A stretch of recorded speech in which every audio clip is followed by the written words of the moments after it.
So the LeBron Fruity Pebbles cleats just came out and we dropped a video on those last week. Now last year, Nike started to build up the hype for these by seeding them out to a lot of their NFL guys in first Jamar Chase being this Fruity Pebbles pair, and then to a lot of their other guys in this like all silver colorway. And it's important to note that this was kind of like one of the first times there was a collaboration between Nike basketball and Nike football, because they dropped the LeBron 4 Fruity Pebbles basketball shoe at the exact same time. So I wait a week, I go online and I Google Nike Fruity Pebbles, and I see on StockX you can pick up the cleats and the shoes, which does make sense. StockX will always be one of the first places where you see stuff resale. But then below it, I see Nike's page for the cleats, and there's tons of stock. Like literally, I don't know if when this video airs, go check out the link below. There was tons of stock of these cleats in like all the premium sizes, like 10 through 14. Those are the most common, and they're all still there. But it got me thinking, in the last little bit, Nike has done a lot of exclusive drops for different players. They have the Jamar Chase, the Kyler Murray, and now these Fruity Pebble LeBron 4s, and none of them seem to hit. So I kind of want to just talk about maybe why this is happening to Nike. They have been the king of the hill for a very long time, but their last 3 drops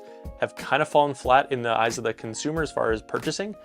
To me, they look sick. All 3 of them, really cool cleats. But for some reasons, people just aren't buying them. First thing might be color and style. Now, I think part of the issue is Nike's trying to take what they've done for basketball and convert it over to football. But basketball and football are completely different markets. Now, it is going to be the same that whatever happens at the top level of the NBA and the NFL trickles down to college, trickles down to high school and amateurs. That same process is always going to be the same. And it is 100% normal for an NBA player in a Houston Rockets uniform to be wearing a baby blue pair of shoes, or LeBron will come out in a Lakers yellow uniform in a red pair of PEs he's wearing that game. That's just common in basketball culture, but it's not common in football. In football, if you try and do this exact same thing in the NFL, you're going to get fined. If you try and do it in NCAA, probably not let you on the field, or going to get fined.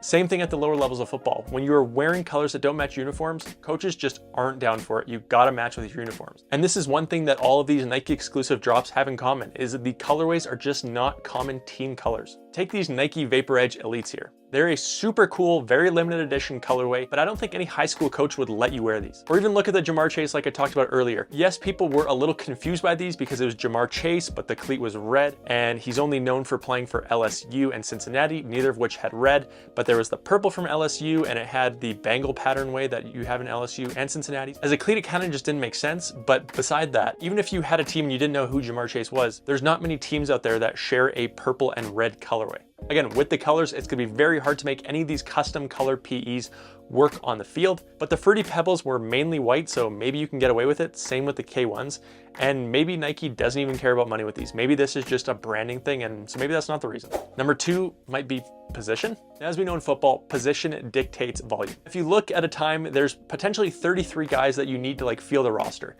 You have offense, defense, and special teams, 11 on each of those parts of the ball.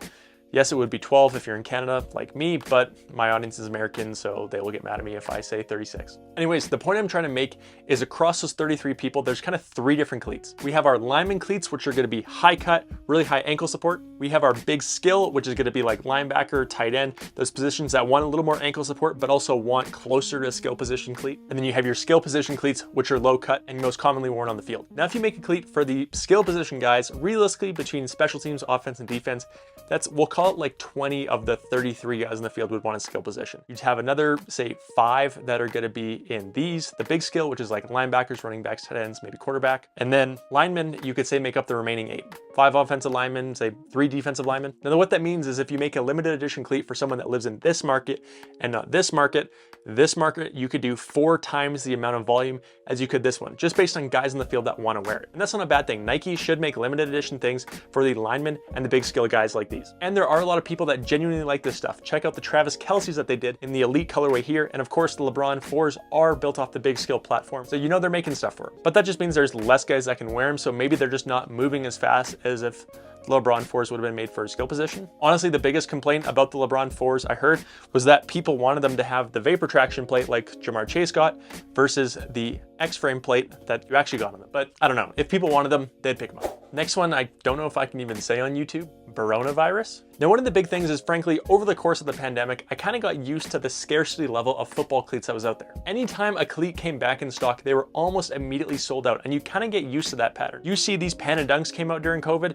instantly sold out. You saw when they came out with the Air Max colorways for the Vapor Edge Pros, instantly sold out. But maybe now that all that supply chain stuff is kind of back out of the way, maybe they're just better at keeping stuff restocked. I think they're not selling a lot, but they're actually selling more, and they're just doing a better job of keeping it on the shelves. And at the same time, I've ripped on Nike a lot in the past for the fact that they were not able to keep stuff in stock. So I can't follow that up by them making a video where I'm still on them because they're not selling enough or they're restocking it too fast. So I don't think that one works. The final one, which is normally the big equalizer, is price. Now, I think right now with all these different limited edition drops, Nike is genuinely trying to figure out how much the consumer is willing to pay for a pair of football cleats. Now, they know what this number is in basketball right now. They put out so many different limited editions and PEs of every basketball shoe every year. When you look at like the Russell Westbrooks, the Lebrons, the KDs, formerly the Kyries, the Anthony Edwards, the list goes on. Every guy in the NBA has a shoe and they know how much you are willing to pay for that shoe. But basketball is different. Basketball, you can play your entire life, which means you're playing it older, you have more disposable income, there's more superstars and options around the league. There's more just straight up collectors of basketball shoes than there are football cleats, so the markets are just not even the same. Now, these LeBron 4 Fruity Pebbles are probably the most expensive cleat I can remember, especially at a retail level. These retailed for $230. Now, before that, the most expensive one I saw, I think, was the Kyler Murrays, which were $190. At the time, those felt outrageously priced, and you can actually still pick those up in like pretty much every size. And maybe Nike's just trying to figure out the hard way how much you are willing to pay top dollar for some of these custom things.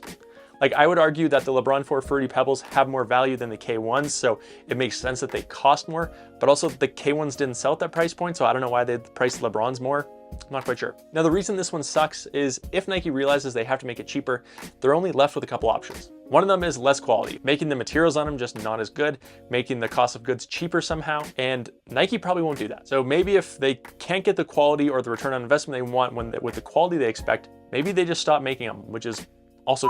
So I guess I don't really know the real message here. I don't know if this is a problem or isn't a problem. I'm super happy to see Nike putting out way more cleats than they have in the past, and I know they have a lot more to come this year. If you guys enjoyed this video and me kind of talking through this process, make sure to subscribe. We put out videos every single week on this kind of stuff, and we'll link all the different Nike cleats down below. They have so many different options right now. You should honestly definitely check it out. All right, peace.